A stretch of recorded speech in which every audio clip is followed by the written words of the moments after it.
الذين آمنوا اتقوا الله حق تقاته ولا تموتن إلا وأنتم مسلمون يا أيها الناس اتقوا ربكم الذي خلقكم من نفس واحدة وخلق منها زوجها وبث منهما رجالا كثيرا ونساء واتقوا الله الذي تساءلون به والأرحام إن الله كان عليكم رقيبا يا أيها الذين آمنوا اتقوا الله وقولوا قولا سديدا يصلح لكم أعمالكم ويغفر لكم ذنوبكم ومن يطع الله ورسوله فقد فاز فوزا عظيما الله أكبر الله أكبر لا إله إلا الله الله أكبر الله أكبر ولله الحمد الله أكبر الله أكبر لا إله إلا الله الله أكبر الله أكبر ولله الحمد الله أكبر الله أكبر لا إله إلا الله الله أكبر الله أكبر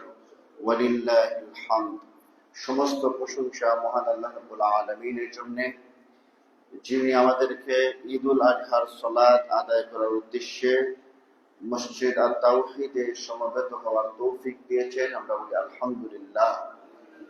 দুরূদ ও সালাম প্রেরণ করছি বিশ্ব মানবতার মহান শিক্ষক রাহমাতুল লিল আলামিন মুহাম্মদুর রাসূলুল্লাহ সাল্লাল্লাহু আলাইহি ওয়াসাল্লামের উপর, যার আনিত বিধান অনুসরণ করার মাধ্যমে রয়েছে মানব জাতির জন্য ইহকালীন কল্যাণ এবং পরকালীন মুক্তি।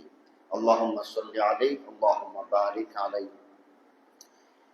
আজকের এই দিন একটা বরকতময় একটা দিন, একটা ফজিলতপূর্ণ একটা দিন, তাৎপর্যপূর্ণ একটা দিন। আমাদের সমাজে, মুসলিম সমাজে মনে করে এটা একটা উৎসব। সাধারণত অন্যান্য ধর্মে যেরকম উৎসব পালন করে, আমাদের এটা ওইরকমই একটা উৎসব মনে করে। সাধারণত সাধারণ মুসলিমরা, বিশ্ব মুসলিমরা খুশি আনন্দ উল্লাস করার একটা দিবস মনে করে। কিন্তু এই যে কোরবানির দিন, এই যে ঈদুল আযহা, এটার মর্মার্থ কি, কি জন্য ঈদুল আযহা এবং কুরবানি কিসের জন্য, এই মর্মার্থ আমরা জানি না। এর সঠিক ইতিহাস আমরা জানি না, কি জন্য এটা এসেছে এটাও আমরা জানি না। কুরবানি, যখন কুরবানির সময় আসে, আমরা যারা কুরবানি দেয় তারা ফ্রিজ কেনার একবার একটা উৎসব শুরু হয়ে যায়। ফ্রিজ কোম্পানি একটা আলাদা অফার দেওয়া শুরু করে এবং বস্তু জমা করে রাখার জন্য আলাদা ফ্রিজ কেনা শুরু হয়ে যায়। এটা কুরবানি মানে কি? কুরবানি মানে হচ্ছে যে আল্লাহর নৈকট্য অর্জন করা। আল্লাহর নৈকট্য অর্জন করার জন্য আপনি পশু কুরবানি করবেন, আল্লাহর নৈকট্য অর্জন করবেন, এই জন্য কুরবানি। আল্লাহর উদ্দেশ্যে, আপনি নিজে খাওয়ার জন্য এরকম উদ্দেশ্য না। আল্লাহ রাব্বুল আলামিন বলছেন যে কুল ইন্না সলাতি ওয়া নুসুকি ওয়া মাহইয়ায়া ওয়া মামাতি লিল্লাহি রাব্বিল আলামিন। হে নবী, আপনি বলুন, নিশ্চয়ই আমার সালাত, আমার কুরবানি, আমার হায়াত, আমার মত কার জন্য? একমাত্র শুধুমাত্র আল্লাহ রাব্বুল আলামিনের জন্য। পুরোটা হায়াত শুধুমাত্র আল্লাহ রাব্বুল আলামিনের জন্য। জীবনে যত কাজই করবেন, ছোট থেকে বড় নিয়ে, সালাত পড়েন, যাকাত দেন, ব্যবসা বাণিজ্য করেন, রাজনীতি করেন, আপনার বিবাহ শাদী করেন, যা কিছুই করবেন শুধুমাত্র কার জন্য? এটা পুরোটা হায়াত বলার পরে জীবনে যত কিছু আছে সব কিছুই ঢুকে যায়। কার জন্য হবে? একমাত্র আল্লাহ রাব্বুল আলামিনের জন্য। কুরবানি কার জন্য হবে? একমাত্র শুধুমাত্র আল্লাহ রাব্বুল আলামিনের জন্য হবে। কুরবানির ইতিহাস কি? একবারে সৃষ্টির প্রথম থেকে, ওয়াতলু আলাইহিম নাবা ইবনে আদম বিল হাক্কি ইয ক্বাররাবা কুরবানি ফাতুকব্বিলা মিন আহাদিহিমা ওয়া লাম ইউতাকাব্বাল মিনাল আখার। আদম আলাইহিস সালামের দুই সন্তান কুরবানি দিয়েছিলেন, একজন হাবিল, একজন কাবিল। হাবিলের কুরবানি কবুল করা হয়েছিল তার নিয়ত খালিস থাকার কারণে। কাবিলের কুরবানি কবুল করা হয় নাই নিয়ত খালিস না থাকার কারণে। তাহলে আমাদের সমাজে অসংখ্য হাজার হাজার মানুষ এমন কুরবানি দেনেওয়ালা আছে যার নিয়ত খালিস না থাকার কারণে সে গরুটা বড় নিয়ে আসছে, মানুষে বলবে যে কত বড় গরু নিয়ে আসছে, সুবহানাল্লাহ, এবং মানুষ বাহবা দিবে, বিশাল গরু নিয়ে আসছে, মানুষকে দেখানোর জন্য বিশাল গরু নিয়ে আসছে। এই জন্য তার কুরবানি আর কবুল করাই হবে না। মানুষের মাঝে এটা প্র্যাকটিসের একটা বিষয়, আত্মসম্মানের বিষয়। মানুষ লোক দেখানো একটা প্রবণতা আছে, যা আমি প্রতি বছর কুরবানি দেই, প্রতি বছর বড় গরু কুরবানি দেই, এই বছর আমার অবস্থা নাই, ঋণের জর্জরিত, তারপরও তার দেওয়া লাগবেই, তার ইজ্জত আর থাকে না। তাই এটা তার ইজ্জতের বিষয়, আল্লাহ রাব্বুল আলামিনকে সন্তুষ্টি করার বিষয় না। এই বছর তোমার নাই, দিবা না, শেষ। আল্লাহ রাব্বুল আলামিনকে সন্তুষ্ট করা যদি বিষয় হয়, আপনার অবস্থা আছে কুরবানি দিবেন, এই বছর অবস্থা নেই, কুরবানি দিবেন না। তাইলে হাজার হাজার মানুষ আছে, সে কুরবানি দেয় মানুষকে দেখানোর জন্য, আল্লাহ রাব্বুল আলামিনকে সন্তুষ্ট করা উদ্দেশ্য নয়। আবার হাজার হাজার অসংখ্য মুসলিম এমন আছে যারা কুরবানি দেয় অথচ এক ওয়াক্ত সালাত আদায় করে না। কুরবানি কাদের জন্য? যারা মুমিন মুসলিম তাদের জন্য। যে সালাতই আদায় করে না, সে ওই রকম কুরবানি দেনেওয়ালা যে নিজের লুঙ্গি খুলে পাগড়ি পড়তেছে, তার কুরবানির কোনো মূল্য নাই। যে ব্যক্তি সালাত আদায় করে না, সে মুসলিমই না। যে কুরবানির ইতিহাসটা কি দেখেন, দুই ভাই কুরবানি দিছে, নিয়ত খালিস থাকার কারণে, আল্লাহ রাব্বুল আলামিনকে সন্তুষ্ট করার উদ্দেশ্যে কুরবানি দেওয়ার কারণে হাবিলের কুরবানি কবুল করা হয়েছে, কাবিলের কুরবানি কবুল করা হয়নি। দ্বিতীয় ইতিহাস কি? ইব্রাহিম আলাইহিস সালামের ইতিহাস। এটা হচ্ছে মূল ইতিহাস। ইব্রাহিম আলাইহিস সালামের যে ইতিহাস, এটা হচ্ছে মূল ইতিহাস। ইব্রাহিম আলাইহিস সালামের পুরোটা জীবন শুধু কুরবানি আর কুরবানি, আল্লাহ ত্যাগ আর ত্যাগ। আল্লাহ রাব্বুল আলামিনের উদ্দেশ্যে যখনই যে কুরবানি করার কথা বলা হয়েছে, যখনই যে কুরবানি করার নির্দেশনা দেওয়া হয়েছে, ইব্রাহিম আলাইহিস সালাম সাথে সাথে বলছেন সামি'না ওয়া আতা'না, শুনলাম আর আনুগত্য করে নিলাম। একটু সামান্যতম কোনো চিন্তা করেন নাই। বৃদ্ধ বয়সের সন্তান চাইলেন, রব্বি হাবলি মিনাস সালিহিন, আল্লাহ রাব্বুল আলামিন নেক সন্তান দেন আমারে। নেক সন্তান যখন দিলেন, দেখেন বৃদ্ধ বয়সে আরেকটা বড় একটা পরীক্ষা করছেন ইব্রাহিম আলাইহিস সালাম। বৃদ্ধ বয়সে কিন্তু তিনি ফতনা করছেন, প্রায় 80 বছর বয়সে। আল্লাহ রাব্বুল আলামিন নির্দেশনা দিচ্ছেন, নিজের কথা নিজেই করছেন। এটা ইব্রাহিমের সুন্নাত। এটা খ্রিস্ট ধর্মে আছে, ইহুদি ধর্মেও আছে। তো ইব্রাহিম আলাইহিস সালাম তার পরিবারকে একাকী রেখে আসলেন মক্কার মধ্যে। আল্লাহ রাব্বুল আলামিনের নির্দেশনা দিচ্ছেন, একাকী রেখে আসছেন কোন জন্য মানবহীন এলাকায়। আর ওই সময় যখন এই সন্তান যখন একটা পরিণত বয়সে আসলো, ফালাম্মা বালাগা মা'আহু সা'য়া ক্বালা ইয়া বুনাইয়া ইন্নী আরা ফিল মানামি আন্নী আযবাহুকা ফানজুর মাযা তারা।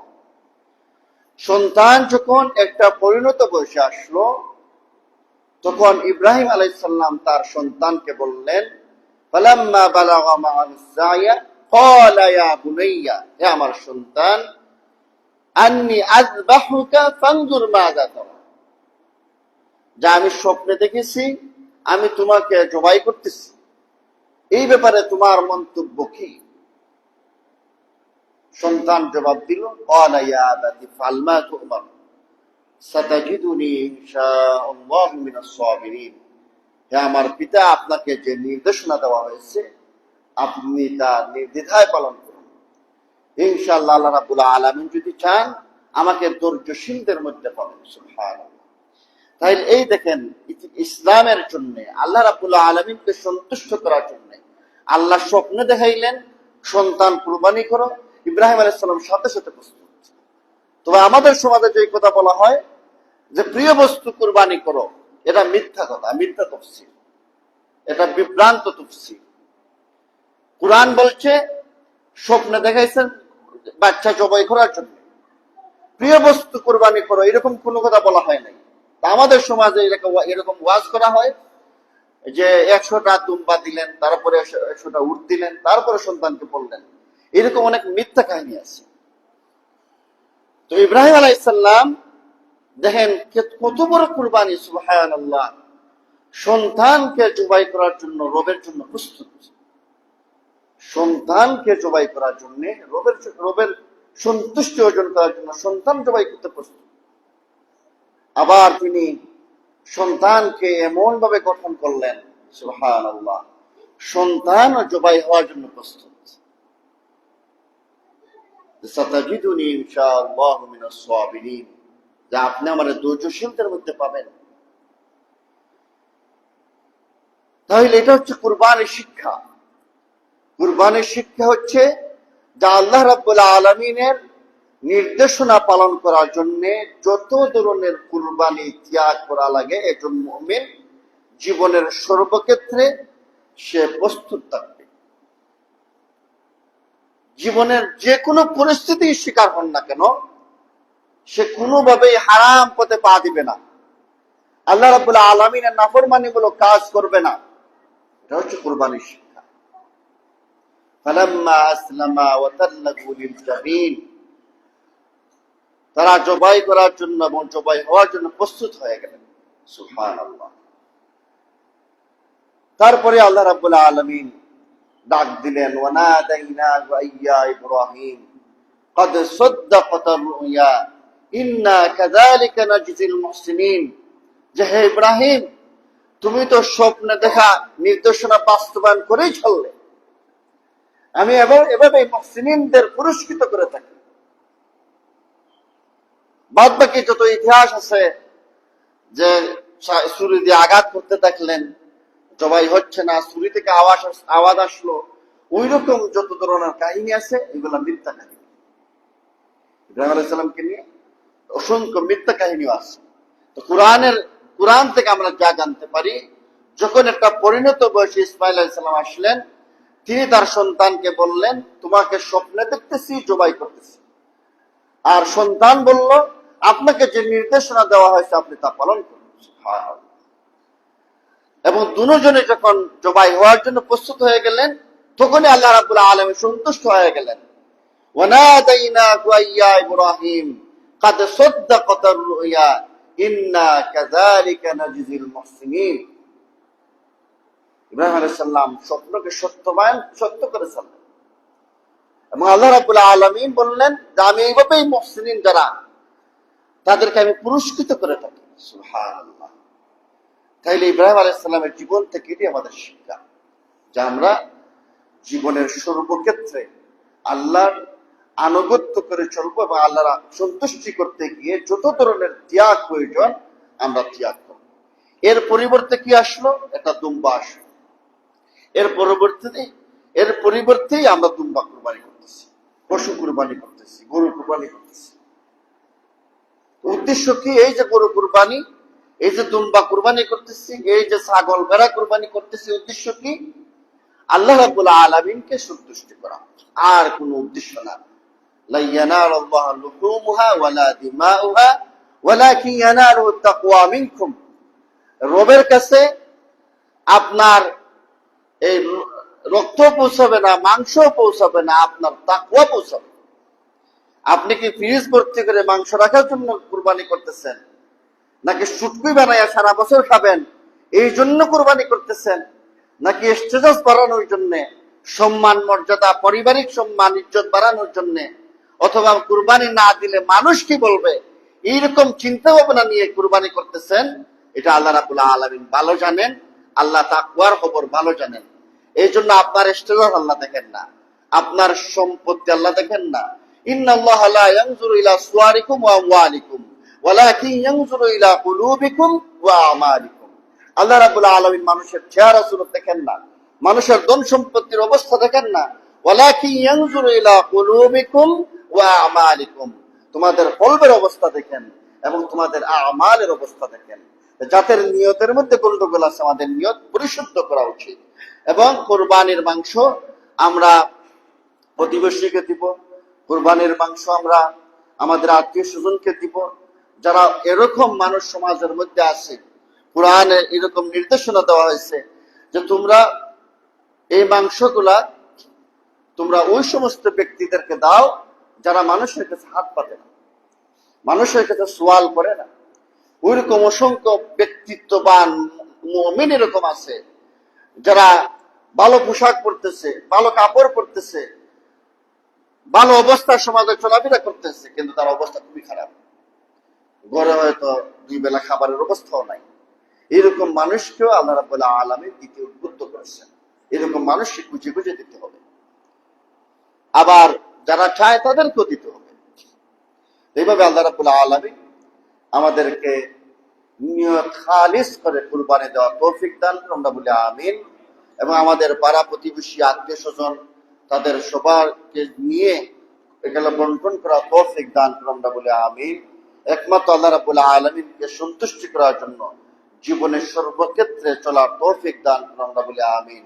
আল্লাহ রাব্বুল আলামিন আমাদের মধ্যে যারা অসুস্থ আছে তাদেরকে সুস্থতা দান করেন, যারা বিপদ মুসিবতে আছে তাদের মুক্তি দান করেন, যারা ঋণগ্রস্ত আছে ঋণগ্রস্তদের ঋণ থেকে মুক্তি দান করেন। আমাদের মধ্যে যারা যে পেরেশান